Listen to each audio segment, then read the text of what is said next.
गरीब समोसा। एक विनोद नाम के एक गरीब समोसा वाला था जो एक छोटा सा होटल चलाया करता था। बेचारा समोसा वाला बहुत ईमानदार और मेहनती था। बहुत अच्छा समोसा खिलाया करता था और जो भी समोसा खाता उसके दुकान पे दोबारा जरूर आता, क्योंकि बहुत अच्छा समोसा बनाया करता था। और इसी तरह से उसका दुकान चल रहा था और अपने परिवार का लालन पोषण कर रहा था। और एक दिन की बात है, दो भूखे आदमी उसकी दुकान पे आया, समोसा खाने आया और बोला, मुझे बहुत भूख लगी हुई है लेकिन मेरे पास पैसा नहीं है। विनोद ने बोला, कोई बात नहीं है, तुम समोसा खा लो और कभी आना तो पैसा दे देना। और समोसा वाला बहुत ईमानदार था। अगर उसके होटल पे कोई भी आता तो भूखा नहीं जाता, पैसा रहे या ना रहे सभी को भोजन खिलाकर भेजता। और इसी तरह से होटल चल रहा था। एक दिन उसके होटल के सामने एक बड़ा सा नया होटल खुल गया और बेचारा गरीब समोसा वाला का होटल कम चलने लगा, क्योंकि दो दुकान हो जाने के कारण अब विनोद का दुकान उतना चल नहीं पा रहा था। और जो नया दुकान खुला था जो ज़्यादा हाई फाई था और जो नवजुवक लोग था हाई फाई होटल जाना पसंद करता था। और विनोद के पास उतना पैसा नहीं था कि एक अच्छा सा होटल खोल पाए और विनोद का होटल उतना चल नहीं पा रहा था। तब भी भगवान पे उसको भरोसा था कि एक दिन ना एक दिन हमारा भी बड़ा होटल होगा। और विनोद मेहनती था, तब भी दुकान खोल रहा था, चले या ना चले उसे सिर्फ भगवान पे भरोसा था। और एक दिन उसके सामने से एक ठेकेदार जा रहा था और उसको भी भूख लगा हुआ था, तो सोचा कि थोड़ा कुछ खा ले। और ठेकेदार अपने गाड़ी से उतरकर विनोद का दुकान गया और बोला, मुझे समोसा खिला दो। और विनोद ने समोसा लगाया, ठेकेदार को दिया। खाने के बाद ठेकेदार बोला, क्या समोसा खिलाए हो? खाकर बहुत अच्छा लगा। और हाँ, बगल में एक प्लेग्राउंड मैदान बन रहा है और हमको नाश्ता के लिए 500 समोसा डेली चाहिए, दे पाओगे? विनोद ने बोला, हाँ सर, मैं दे दूंगा। ठीक है, तो आज से डेली 500 समोसा 9 बजे चाहिए और अभी काम बहुत दिन चलेगा और अभी तुम 2000 लो और समोसा देने के बाद दूंगा। और समोसा वाला मन ही मन खुश हुआ और सोचने लगा कि हिम्मत नहीं हारनी चाहिए, भगवान पे भरोसा रखनी चाहिए, एक दिन ना एक दिन कामयाब मिल ही जाएगी। और विनोद समोसा रोज 500 देने लगा। जहाँ समोसा जा रहा था वहाँ के लोगों भी समोसा खाकर बहुत खुश थे और अपने ठेकेदार को बोले, 500 पीस हमें शाम को भी मंगवा दीजिए, सभी हम लोग खा पाएं। तो ठेकेदार ने उसके दुकान पे गया और विनोद से बोला, जो हमें सुबह 500 समोसा दे रहे थे अब हमारे सभी लेबर खाकर खुश है और हमें शाम को भी 500 समोसा चाहिए, तो हमें तुम भेजवा देना। इतना कहते ही विनोद ने खुश हो गया और 1000 पीस डेली समोसा पहुंचाने लगा। और विनोद से समोसा बनाने में पार नहीं लग रहा था, तो उन्होंने 2 मिस्त्री को और रख लिया अपने दुकान पे। इसी तरह से अच्छी दुकान चलने लगा और बहुत पैसा कमाने लगा। और उन्होंने छोटी सी दुकान को छोड़कर एक नया हाई फाई होटल खोल दिया और उस दुकान पे बच्चे, बूढ़े, नौजुवक सभी आने लगे और उसका दुकान और ज़्यादा चलने लगा। इसी तरह से बहुत सारा पैसा कमाने लगे और सभी परिवार खुशी खुशी रहने लगा और अच्छा जिंदगी जीने लगा।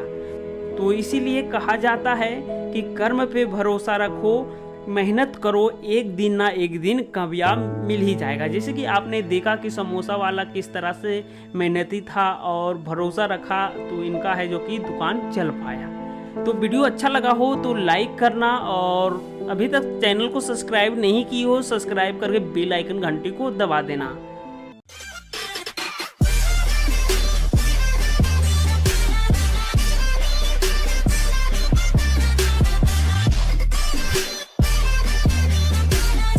गरीब रिक्शा वाला। एक गरीब रिक्शा वाला था जो कि रोज रोज अपने रिक्शा पर सवारी बैठाकर कुछ रुपया कमा लेता और किसी किसी दिन 1 रुपया भी नहीं कमा पाता, क्योंकि उस दिन सवारी नहीं मिलती। तो वह निराशा होकर घर लौटता और उसके बच्चे और पत्नी को भूखा सोना पड़ता। इसी तरह से जीवन चल रहा था और एक दिन 4 सवारी को बैठाकर एक से दूसरे जगह ले गया। जो रिक्शा में बैठे हुए थे एक सेठ था और सेठ को दया आ गया रिक्शा वाले पे, तो सेठ ने रिक्शा वाले को 50 रुपया की जगह 500 दे दिया। तो इतने में रिक्शे वाले ने खुश हो गया और सोचने लगा कि आज हमारे पत्नी बहुत खुश होंगे ये पैसा देखकर, और वह अपने घर की ओर चल पड़ा। वहीं एक चोर सब कुछ देख रहा था और चोर ने रिक्शा वाले को पीछा करने लगा, और जैसे ही देखा कि अगल बगल कोई नहीं है तो रिक्शा वाले का पैसा छीन लिया और वहां से भाग गया। और रिक्शा वाले ने देखते ही रह गया, सोचने लगा कि आज घर पैसा नहीं ले जाऊंगा तो फिर से भूखा सोना पड़ेगा। और रिक्शा वाला बेचारा घर पहुंचा और जैसे ही घर पहुंचा तो उसके सामने उसके बच्चे आ गए और बोला, पापा पापा क्या लाए हैं मेरे लिए। तो रिक्शा वाले ने उदास होते हुए बोला, कुछ नहीं लाया हूँ बेटा। और उसके बाद उसकी बेटी ने रोने लगा। इतनी ही देर में उसकी पत्नी आ गई और बोला, क्या हुआ जी, इतनी उदास हो। तो रिक्शे वाले ने बोला, क्या बताऊं, आज जो अच्छी कमाई हुई और एक सेठ था जो 50 रुपया की जगह हमें 500 रुपया दिया था, वो भी एक चोर ले भाग गया। इतने ही सुनते उसके पत्नी भी उदास हो गया और सोचने लगा, आज भी हमें भूखा सोना पड़ेगा। और वह सोचने लगा कि आज क्या खाऊंगा और अपने बच्चे को क्या खिलाऊंगा।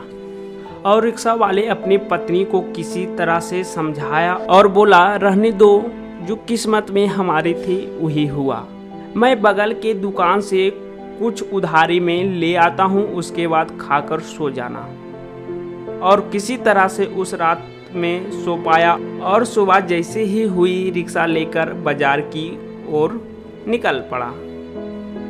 और रिक्शा वाले बहुत मेहनती था, दिन भर जैसे तैसे कमाया और शाम को उसे एक बुढ़िया मिली और बोला, बेटा मुझे स्टेशन की तरफ ले चलो। रिक्शा वाले बोला, ठीक है अम्मा बैठ जाओ।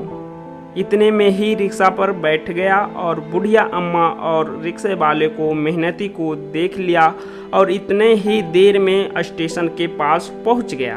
और बुढ़िया अम्मा ने पैसे के बदले में एक पत्थर दिया और बोला, बेटा इस पत्थर को तुम अच्छा से रख लो, तुमको जब जो चीज़ का ज़रूरत पड़ेगा एक बर्तन में रख देना और जो भी चाहिए उस बर्तन में रख कर ढक देना, डबल हो जाएगा। इतने ही कहते बुढ़िया अम्मा वहाँ से चल दिया और रिक्शा वाला खुशी खुशी अपना घर गया, अपने पत्नी और बच्चे को बुलाया और उस पत्थर के बारे में सब कुछ बताया। और रिक्शा वाला बोला, एक बर्तन लाओ। उसकी पत्नी तुरंत आया और पत्थर को उसमें रख दिया और उसमें सबसे पहले चावल डाला तो दुगना हो गया, उसके बाद दाल डाला वो भी दुगना हो गया। इसी तरह से उनका परिवार में खुशहाली होते गया। लास्ट में उन्होंने पैसा भी डालकर देखा तो वो भी पैसा डबल हो गया। तो सभी परिवार खुशी खुशी रहने लगे और अच्छे से जिंदगी जीने लगा।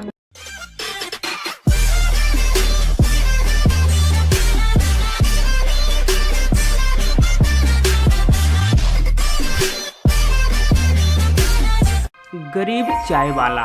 एक गरीब चाय वाला था जो अपना एक छोटी मोटी चाय का दुकान चलाया करता था। साथ में उसकी पत्नी भी हाथ बटा दिया करती थी और चाय बहुत स्वादिष्ट बनाया करता था। जो भी उसके दुकान पे चाय पीने आता, पीने के बाद बोलता, क्या बात है, क्या चाय स्वादिष्ट बना है, मज़ा आ गया पीकर। चाय स्वादिष्ट होने के कारण ही लोगों उसके दुकान पे आते चाय पीने के लिए और कुछ रुपये चाय वाले कमा लेता। और उनके 2 बेटे थे, टिंकू और मिंकू। दोनों पढ़ाई करता था और पढ़ने में बहुत तेज लड़का था। और चाय वाला किसी तरह से अपने बच्चे का स्कूल फी जमा कर पा रहे थे, क्योंकि आजकल इतना ही महंगाई बढ़ गई है कि अपना घर चलाए या अपने बच्चे को पढ़ा पाए। तभी किसी तरह से टिंकू और मिंकू की स्कूल का फी जमा हो पा रहा था। और एक दिन उसके दुकान के पास से एक व्यापारी जा रहा था और व्यापारी को उस चाय की दुकान पे नज़र पड़ा और देखा कि इतनी सी छोटी दुकान में इतना भीड़ है। अगर इसके सामने हम अपना दुकान खोल दें तो उससे ज़्यादा चलेगा। और व्यापारी सोचते हुए चला गया और अपना दुकान खोलने का निर्णय लिया और उसके सामने एक बड़ी सी दुकान खोल दी और कुछ कस्टमर उसके दुकान पे जाने लगा चाय पीने के लिए। बेचारा गरीब चाय वाला का आमदनी कम गया और उदास रहने लगा और सोचने लगा कि टिंकू और मिंकू का स्कूल का फी अब कैसे जमा कर पाएंगे। जो पहले चाय बिक जाता था अब उतना अभी नहीं बिक पा रहा है, क्योंकि जो उसके सामने नया दुकान खुल गया है। और एक दिन चाय वाले पति पत्नी अपने घर जा रहा था उदास होते हुए, और घर जाकर दोनों फिर से सोचने लगा कि अब अपने बच्चे का फी कैसे जमा कर पाएंगे, कैसे पढ़ा पाएंगे। इतनी ही देर में टिंकू और मिंकू स्कूल से आ गया और अपने माता पिता को उदास देखकर पूछने लगा, क्या हुआ मम्मी, जो इतनी उदास हो, बोलो ना क्या हुआ। उसकी मम्मी बताना नहीं चाह रही थी कि उसको भी टेंशन हो जाएगा और टिंकू मिंकू पूरा जिद करने लगा। तब उसकी मम्मी ने बताया, बेटा जो हमारी चाय का दुकान था अच्छा खासा चल रहा था, लेकिन हमारे दुकान के सामने एक बड़ी चाय का दुकान खुल गई है तो अब उतना दुकान नहीं चल पाता है। अब तुम्हारा स्कूल का फी कैसे जमा करूँगा हमें समझ नहीं आ रहा है। टिंकू ने बोला, टेंशन मत लो मम्मी, मैं अपना पढ़ाई छोड़ देता हूँ और दुकान पे साथ में ही चलेंगे। उसकी मम्मी बोली, नहीं नहीं बेटा, तुम स्कूल जाओगे, मैं तुम्हारी फी किसी तरह से जमा कर दूंगा, और हाँ मन से पढ़ना। और इतना ही सुनते दोनों बेटा ने मन ही मन सोचा कि इतना गरीब हूँ कि मैं पढ़ नहीं सकता। और उस दिन से दोनों पूरा मन से पढ़ाई करने चालू कर दिया और मन ही मन सोच बना लिया कि बहुत जल्द मैं नौकरी ले लूँगा और हम सारे परिवार अच्छे से रहेंगे। और चाय वाले किसी तरह से स्कूल फी जमा करता। और एक दिन की बात है, टिंकू और मिंकू एक दिन स्कूल गए और उसका फी जमा नहीं रहने के कारण उसके टीचर स्कूल से निकाल दिए और वह रोते रोते घर चला आया और घर में रोते रहा। और शाम में उसकी मम्मी पापा आया और देखा कि दोनों बच्चा रो रहा है। उसका पापा बोला, क्या हुआ, क्यों रो रहे हो। मिंकू ने बोला, पापा स्कूल का फी नहीं जमा किए तो हमें स्कूल से निकाल दिया गया है। तो उसके पापा बोले, बेटा कल पैसा जमा कर देना, मैं किसी तरह से व्यवस्था कर देता हूँ। और अपने बेटा को समझाया और टिंकू मिंकू का सपना और मजबूत हो गया और वह दुगना मेहनत करने लगा पढ़ाई में। किसी तरह से दोनों की पढ़ाई पूरा हो गया और एक दिन टिंकू और मिंकू अपने शहर में नौकरी के लिए इंटरव्यू देने गया और दोनों का नौकरी में सिलेक्शन हो गया और वह बहुत खुश हुआ और मन ही मन सोचने लगा कि अब हमारी जो गरीबी थी दूर हो जाएगी और हमारे मम्मी पापा सुनकर ये बात बहुत खुश होंगे।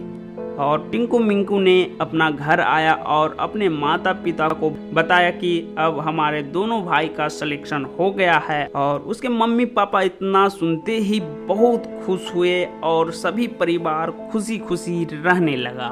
तो इसलिए कहा जाता है, थोड़ा सा कम खाओ लेकिन अपने बच्चे को जरूर पढ़ाओ। अगर वीडियो अच्छा लगा हो तो लाइक करना और सब्सक्राइब जरूर कर लेना।